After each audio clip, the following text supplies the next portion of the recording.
John, how would you describe the Ellis James and John Robbins podcast on BBC Sounds? In a word, award-winning chat for a digital Britain. How about you, Ellis? For me, it's a pulsating hub of world-class content respected by generations to come as the absolute zenith of digital artistry. You don't think we're overselling it, do you? Yeah, by quite a lot. The Ellis James and John Robbins podcast. Out on Tuesdays and Fridays. Listen on BBC Sounds. BBC Sounds. Music, radio, podcasts.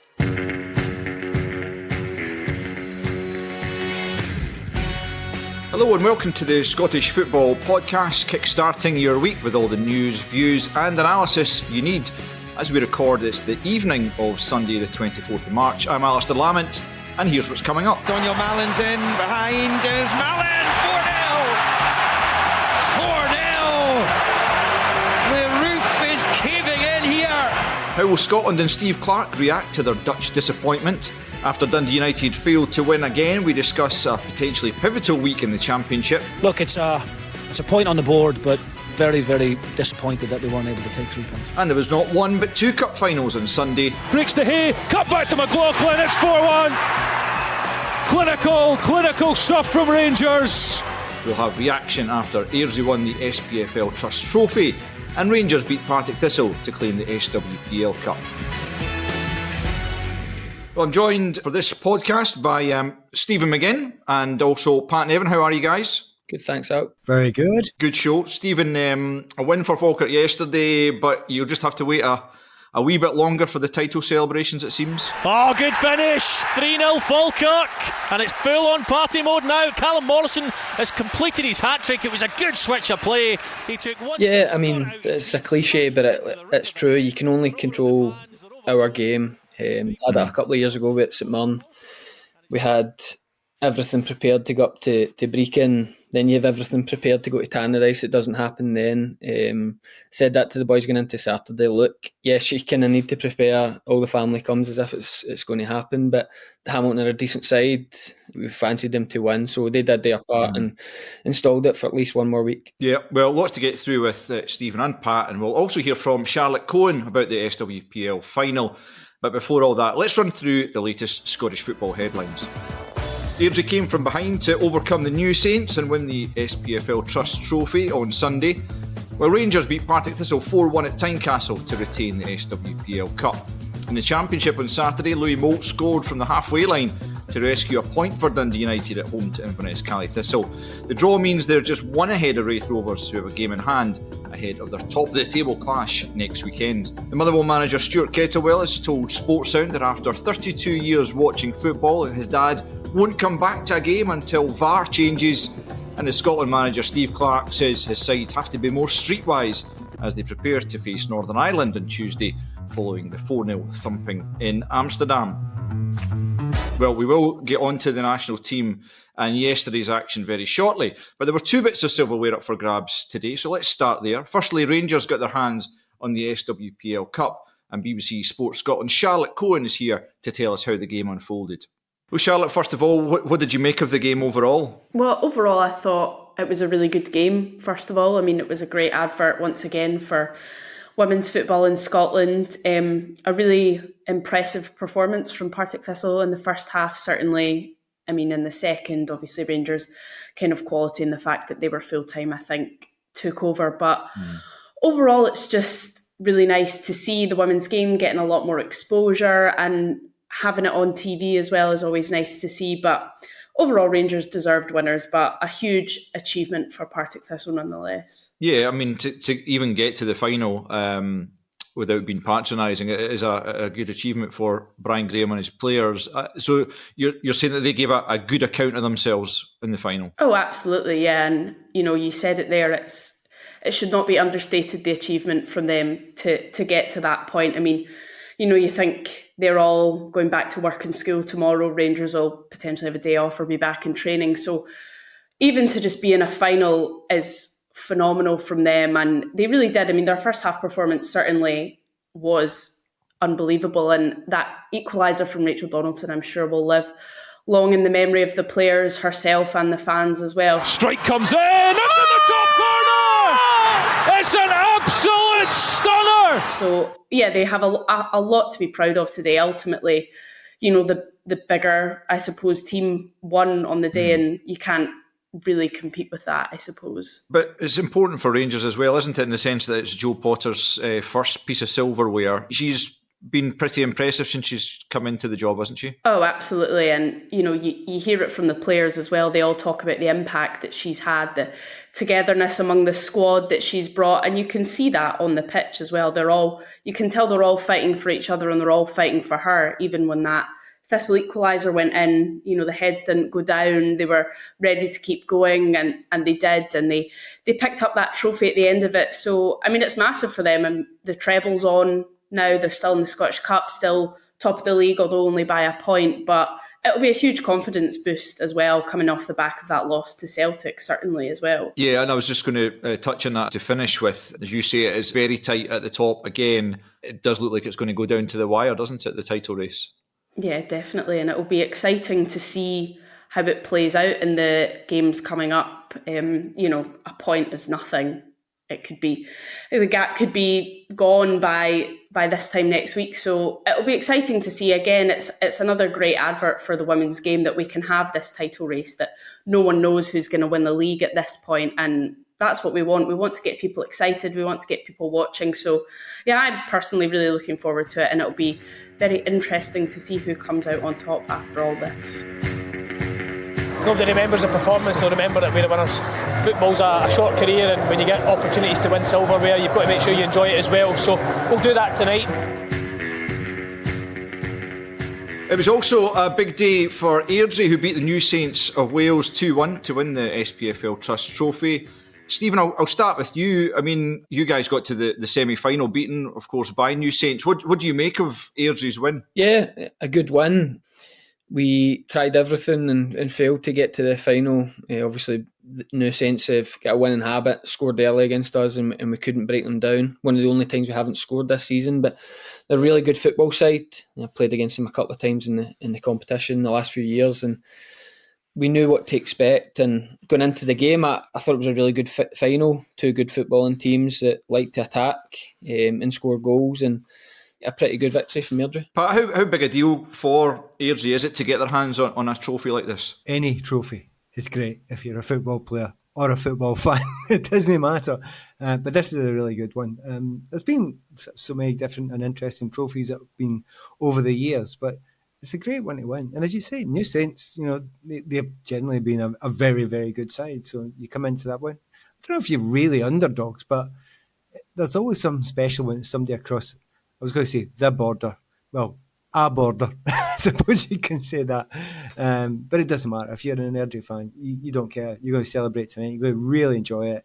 Celebrate for the whole week if you like, because trophies don't always come that often. And if you've got a professional career and you're a player, sometimes you win a trophy early and you think, oh, this is easy.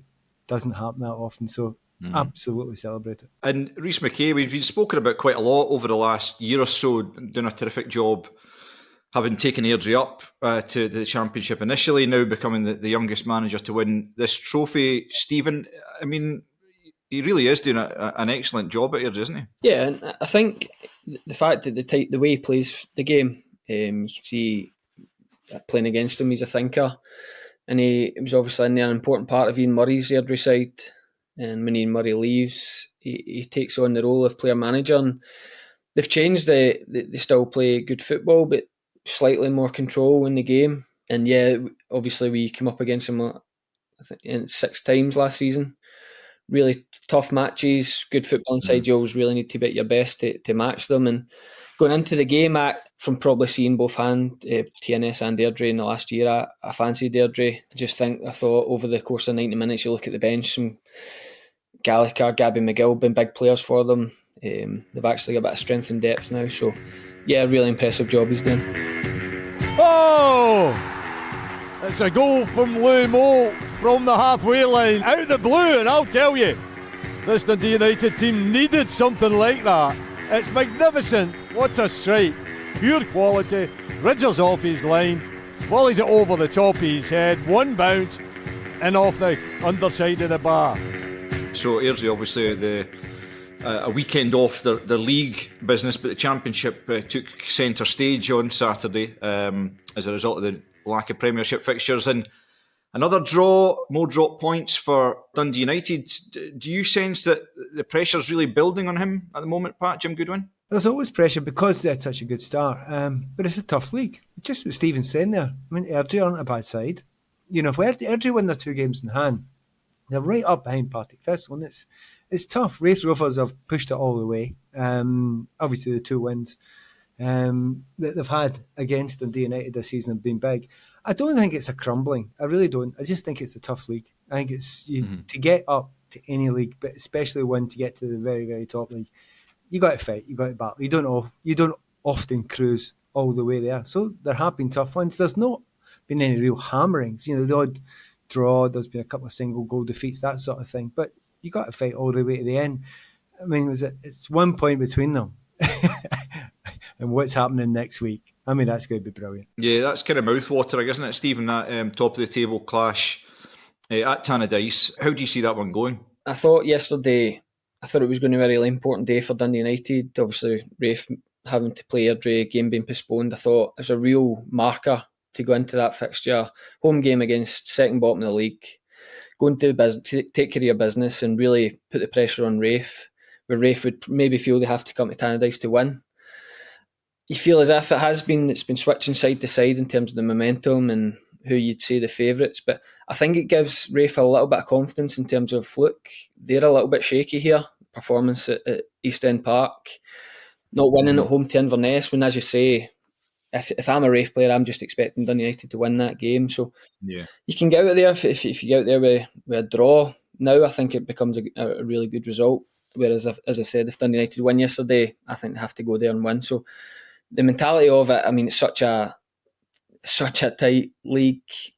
All the games, as I say, playing second bottom, still Inverness, who don't lose that many games, even though they are where they are in the league. But yeah, it was really disappointing afternoon for the United guys. Do you reckon, Pat, that next Saturday's game, does the winner take all almost? Does the winner of that go on and take the title, or is it even too early to say that? I think we'll try and sell it that way, but I don't think it's the case. I think I'm right in saying Dundee United have got 3 out of the next 4 games after that are away from home. And you know what it's like in this league. It's away from home. You can't take anything for granted. They'll have a little bit of a gap if they can actually win this one, but absolutely not. There's is it 6 games to go? 6 games to go for Dundee United, obviously 7 for the Wraith Rovers. But no, you can't do that. You again, back to what Stephen said right at the start. You have to take care of business every week. There's not a single player that will think to themselves, "Yeah, this is sorted." You know, if you win it, if Dundee United win it. But the one thing about Dundee United, they've got goals in that team. They absolutely have got goals in that team, so they need to get back on it. And I suppose talking about goals, we've got to talk about that goal. I mean, that is some hit by Lamont, isn't it? Fabulous, wasn't it? The weird thing about it is, tell you the weird thing, Alasdair, when you watch it, it's not one of the normal ones when the play's ahead of you. See when the play's all ahead of you and you can see it all happening. You think, that's fine, you can see that and it's a good goal.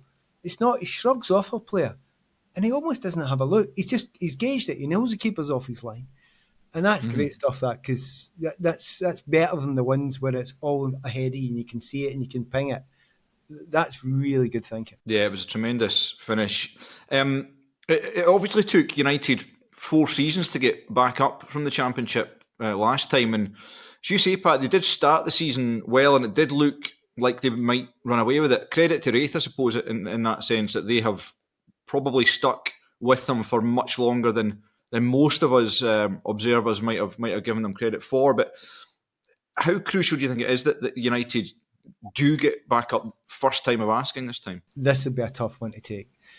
They often say that it's hard to lead for the front, especially if you've got a bit of a lead and it starts getting clawed back.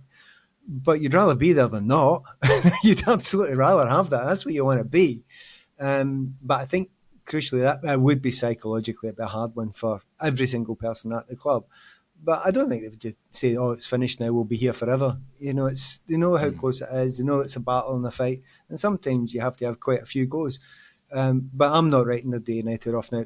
Wraith are good. It's close. It's nail biting, but I'm still definitely not writing them off yet. And Stephen, just to finish off on the Championship, it remains very, very tight. the rest of the league, doesn't it? It's difficult to call who's going to be in promotion playoffs, who's going to be in the relegation playoffs, with wins yesterday for Queen's Park and Thistle, and also Dunfermline away at Morton, so they go above them now. It's just, as always, so tight to call, isn't it? Yeah, it's a brilliant league. You see Morton, the form that Morton are in, and all of a sudden they lose at home to Dundee United, then they lose at home to Hearts, and then from nowhere it seems as if they can't buy a win. So it's just, honestly, Pat said, it's just one of those leagues. It's so tight, so close, and that's why no matter what happens on Saturday, you can't rule it either way. Just, you've got to look at the other team's fixtures and say, look, if we can dig out a wee run of 4 or 5 wins here, no matter what happens next week, then it might be enough to win this league. For everything you need to know about your team this season, download the BBC Sport app. All the latest news, goal updates, stats and scores, and insight and analysis. Just select your club to get the biggest stories and best content at your fingertips. What a result. Download the BBC Sport app for everything you need to know about your team this season. OK, well, let's turn our attention to the national team then. I suppose we've got to pick over the bones again of the performance in Amsterdam on Friday. Pat, we'll start with you on that.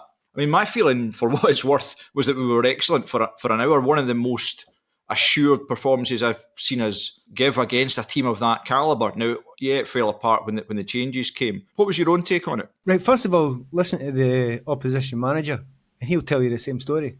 He said Scotland were the better side. The passing was brilliant, the movement was great, the fight and the battle, it was absolutely what you wanted. But it was a mature display. But it was also quite a high tempo. You expect, I mean, the last time I was watching Scotland over there, we get thumped 6-0, right? And you've always got that in your mind. But Stevie Clarke set out a team that he said was going to be something different. Now, it didn't look that different for the setup and the lineup. It didn't look massively different. What was different was that they were pressing high, away from home, against a right good team. That's brave. That's really brave to do that. And in the stadium, it was incredibly noticeable the amount of times in the first half that we got a number of chances. But when they broke, they looked dangerous. And the reason why they looked dangerous is because we'd committed wing backs, and sometimes one of the centre backs usually Tierney forward, as well as every midfielder. And you're thinking, this is a bit gung-ho. But I think Stevie wanted to try that to see what it looked like. And it's in a weird way. 1-0 down. Christie was so unlucky. The flicking save was absolutely brilliant for the Christie header, and it just didn't fall for Lorna Shanklin. Just milliseconds earlier, and he gets it in. But of course, that guy Van Dijk's no bad, is he? So the whole thing, you're looking at thinking, I really like the look of this. I love the personality of the players, the controlling of it, the kind of gallusness of the team. Everything about it was great. And I'm doing commentary to this, and I know there's a lot of people down south listening to this. And I remember getting beat 4-0, and I'm thinking, they must be thinking my eyes are coloured tartan. But they're not. We played well. That was a good performance. So weirdly, at the end of it, I know it's, 6 games since we've won, but come on, who have we played? There's a reason for that. We played some decent teams. But this, when there's 4-0 loses and there's 4-0 losses, this isn't the worst one. The bare facts are, though, Stephen, that 18 goals conceded in those 6 games. It doesn't seem like those defeats, though, are. I mean, Steve Clarke's certainly saying there's no panic from him. And only one of them was a competitive defeat to Spain away, which is no disgrace, is it? The players seem to still be very much buying in, even more and more so, actually.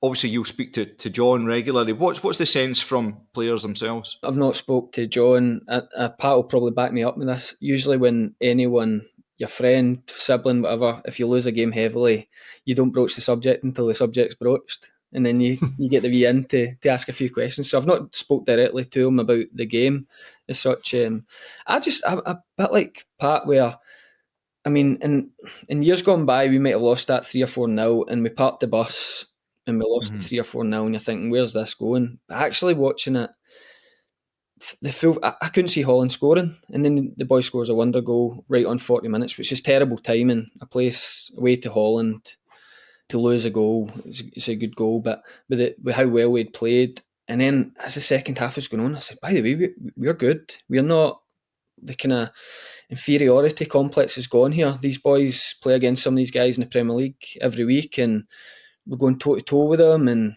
then the second goal happens, the subs happen, can happen to the best teams in the world. Games get away from you, they score too late on, which puts a real negative gloss on the score. But I'm the same. I took the positives away. I actually really enjoyed the Scotland performance, and you give Lon Shankland that chance another 19 times, he scores. And if you give him that chance in Germany, he scores. So I took a lot more positives than negatives from the game. On the Lawrence Shankland front then, Pat, obviously a lot of people been looking for him to get that start. Do you think he did enough in the game to suggest that he might be the man with that kind of striker's jersey come the Euros? Well, number one, he'll be in the squad because he deserves to be in the squad. So that's number one.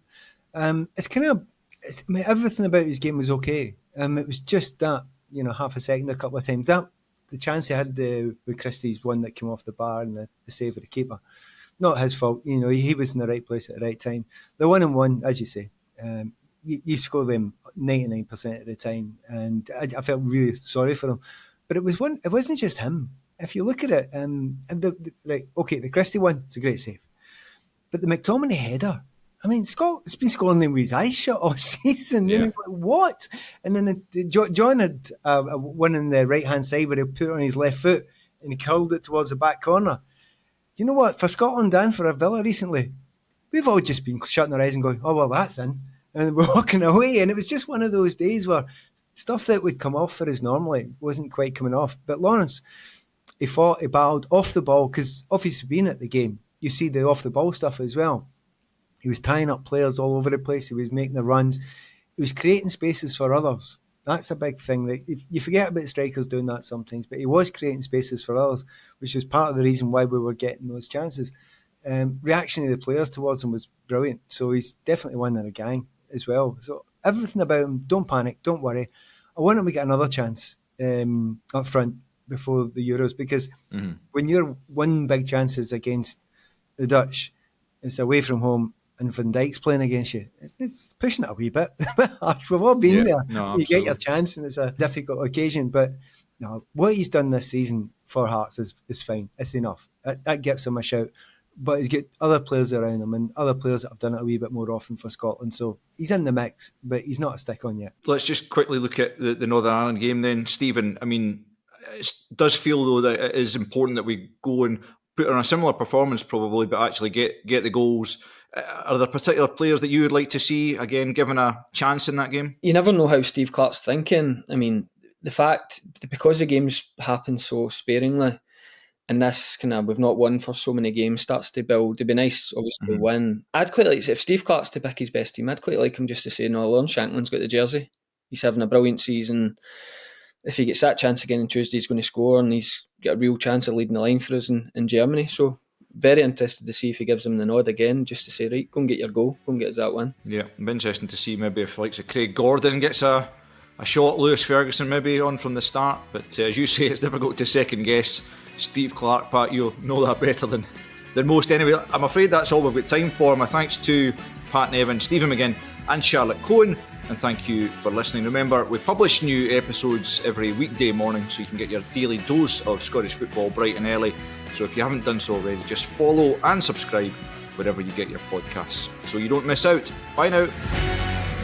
Just a quick reminder, the Behind the Goals podcast is available every Tuesday with me, Rachel Corsey, and me, Leanne Crichton. It's your one-stop shop for our take on everything that's happening in the world of football. Just head to BBC Sounds or wherever you get your podcasts and search for Behind the Goals.